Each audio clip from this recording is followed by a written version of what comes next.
تمہاری گردن پر, اور یہ بدبخت کہتا ہے کہ اگر ہم اس وقت میں ہوتے تو مولا علی کے کہنے پر تمہاری گردن پر یعنی صحابہ کی گردن پر تلوار رکھ دیتے. کس کا کلمہ پڑھا تم نے؟ کیا کہا تھا اللہ کے نبی نے کہ مولا علی کے کہنے پر امیر معاویہ ان کے ساتھیوں پر تلوار رکھ دینا؟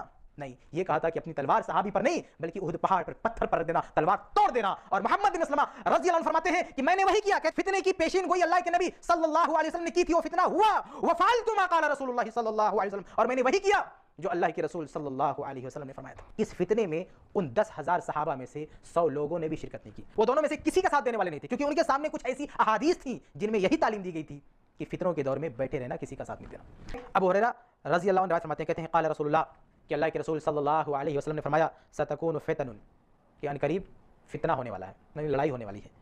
القائد فیہا خیر من القائم, ایسے فتنوں کے وقت یعنی صحابہ کے مابین آپسی لڑائی کے وقت القائد جو بیٹھنے والا ہوگا خیر وہ بہتر ہوگا من القائم کھڑے رہنے والے سے. والقائم فیہا خیر من الماشی, اور جو کھڑا ہے وہ چلنے والے سے بہتر ہوگا. والماشی فیہا خیر من السائی, اور جو چلنے والا ہے وہ دوڑنے والے سے بہتر ہوگا. وَمَن يُشْرِفْ لَهَا تَسْتَشْرِفُهُ, اور جو بھی ان فتنوں کے قریب جائے گا یہ فتنہ اسے اچک لے گا. جیسے آگ ہوتی ہے نا, آپ قریب میں جائیں تو اس کی لپٹ آپ کو کھینچ لے گی. تو اللہ کے نبی صلی اللہ علیہ وسلم فرما رہے ہیں کہ فتنے کے قریب بھی مت جانا, دور رہنا. قریب بھی گئے تو فتنہ تمہیں اچک لے گا.